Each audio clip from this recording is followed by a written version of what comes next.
Calum, it was nervy, cagey and exciting, or at least a relief, all in one in the end. How would you reflect on it?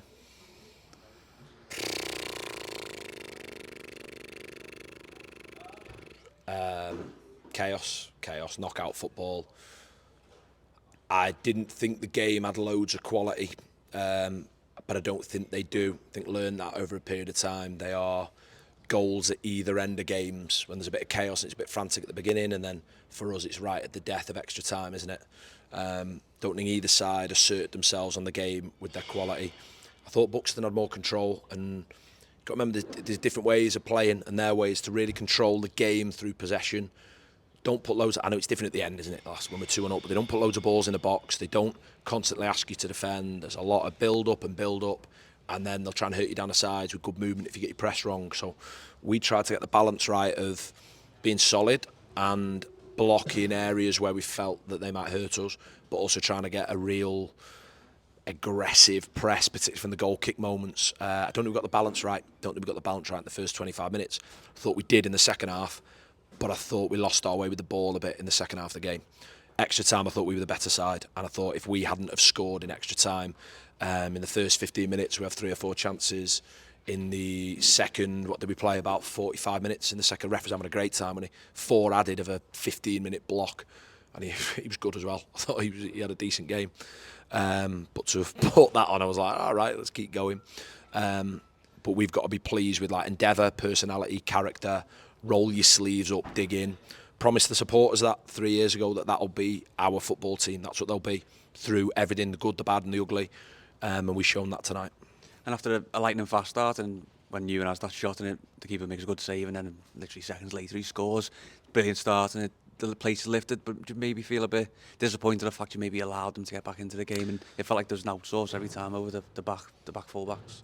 I think that's fair. So you analyse the game. So yeah, we wanted to come out the traps and assert ourselves at home the way we have. There's a reason we've had such a good home record. Of the last 10 games at home, won 7, 3 draws, scored goals, been on a front foot. Wanted to do that, and I thought the players were superb. But at the same time, it was going to be interesting to see how they, as a younger group and a group who've had a really good season, played some really good stuff, how are they going to deal with the occasion? And I'm not sure this is an easy place to come for the opposition if the home team get it right. So we did, we go in front, but as they settled into the game, like I say, they ask you a lot of questions. So in the build-up, you look at them, they'll split the 2 centre-halves, full-backs in, not so much deep positions, not advanced positions. They'll ask a question off your midfielder's shoulders around if you're going to jump out, you're going to leave space in the middle of the pitch. 2 pivot players, how are you going to deal with that? Where it becomes really difficult is when they step in with the goalkeeper. So particularly from the goal kick moments, or when the goalkeeper's able to travel out with the ball, when he plays into the centre-half, he steps in. They fundamentally have 11 outfield players. And how do you commit that when you've got 1 committed in your net? You're going to be 11 v 10 and you want to spare on the back line. So you have to find solutions. I thought we did after 25 minutes, because what I will say, I don't think we played particularly well with the ball in the second half, but I thought we were a lot more solid and got the balance right of solidity and making sure that we got the kind of pressure on the ball that would let us try and get a little bit of momentum in the game. It's probably difficult to have turning points in the first half, but what a save from Jimmy Storer. Yeah, top keeper. Goes under the radar because it's so bread and butter. They're good stock at Wolves, good staff. They're the right people. He's been brilliant since he come in. It's hard to jump up. He had a really good first loan, and Darlaston that took him deserve a lot of credit for taking a young goalkeeper and almost being his first loan, his first exposure to senior football. But he come in with us, having met the lads twice, thrown straight in a game, ironically away at Buxton, and I think he's done great, and to tip that on the post. Where I was frustrated is when we were good with the ball, we'd commit so many bodies forward, but we couldn't sustain those attacks. And if you talk about that chance that Jimmy's pulled the save out from, it was from that, wasn't it? The ball coming across the box, not quite locking it in around the edge, and you countered on. And that would be my criticism of the performance from a technical point of view, is just trying to get that, the balance right of what we're going to do with the ball, and be solid and be aggressive and be balanced and be solid again, and it didn't really play out that way. But when you've got a team with the personality, the character, the endeavour, the heart, the commitment that our lot have got, I think you're always going to have more than half a chance. You talk about good stock at Wolves, but then you think about the 2 players who scored tonight and the players who won the game against Marine as well, and you've been through it, you've seen it done, you probably oversaw their development at times. What does that say about the academy, the fact you've got 2 young players who are so pivotal and the keeping, essentially, have kept this playoff dream alive? Yeah, great way to put it. It's a big part of the football club, a club that I've been through it, not as a player. I've come through that. I've been the under-10s coach. I've done the stuff there, worked with a lot of them players. Had one of my ex-players in the office beforehand, which is nice. Nice talking to a couple of lads that had come back. The big bit is what I like as people. I think the lads that have come through the academy, in my time of the academy, and especially in Mike Alcock's, unbelievable guy. You saw it the weekend when Henry Briscoe and Oscar Rosenblatt go straight in the first team away at Kings Lynn. They're a certain type. They're a certain type of person, certain type of personality. Ewan's had a great end to the season and deserves that. Back-to-back games for him with goals. And I thought it was a real good, sweetly struck strike. And then Bertie's who else with Harrison now in it. It's been unbelievable. And he was going to drag his team through. They were going with him. He wasn't the only one. But you just knew the ball was going to drop to him. And what a noise. I've not celebrated the goal. I've turned around, just gone. You want to take moments like this in when this place is like that. It's such a unique atmosphere. I hope the supporters see that. I do. That just give everything. Like the Brackley game from 2 years ago has haunted me. Honestly, it's haunted me. We just didn't deliver when it would have been perfect too. And tonight, look, I'm well aware there's 2 more games. I'm sure someone will point that out to me. You've won nothing yet. Yeah, I'm well aware of that. But we haven't had a night like that. Our supporters have turned up before, and we've come out on the wrong side of it. And for the supporters to have turned up and seen their team turn up in a big game, let's have it right. And 2 homegrown players score the goals. Doesn't get much better, does it?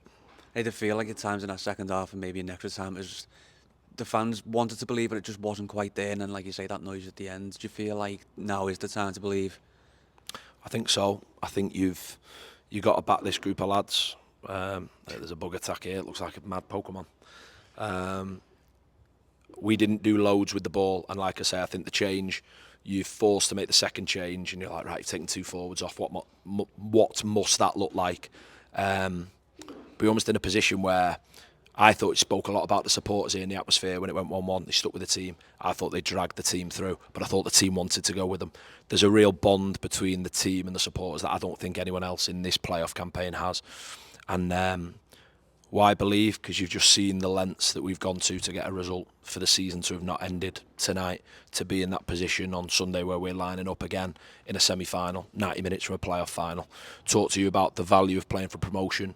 Being in the playoffs isn't enough and going to win it. So believe, because you've got a group there who've left. I can't believe some of the things I've seen just for sheer effort and endeavour from them group of men.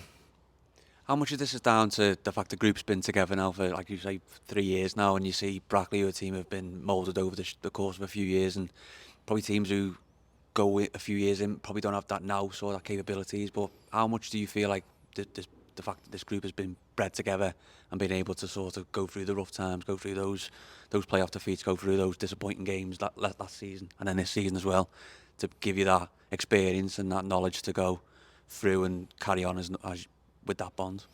I think you're right about the group being together, but it's evolved and its personnel have come and gone, and the core group, there's lads that have been with us 3 months, 6 months, 12 months, 2 years, 3 years.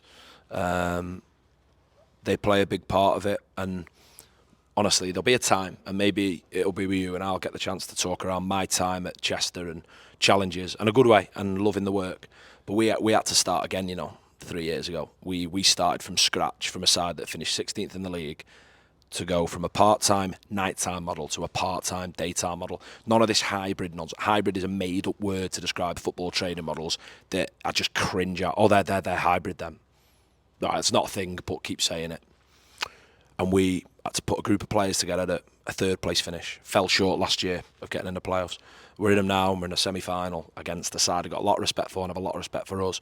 But we're just doing everything we can to get the football club where, I said it to you, if there was a league table for supporters, these lot are top of the league, win it with 120 points.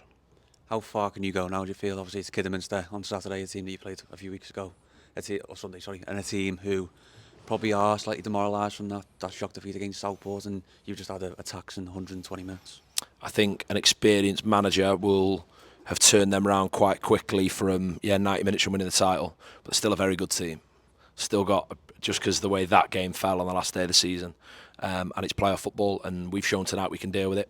They'll be ready for it. They've had a lot of big games in the running. I think we've got to be better than we were tonight, under no illusions, but we have to have the performance underpinned by the sheer endeavour, personality, character, tenacity, to make sure that we're in the best place to then perform with a bit of quality. But with the same level of quality as tonight, that won't be enough on Sunday, and we're under no illusions. But the personality and everything underneath it, that's the start of a really good performance.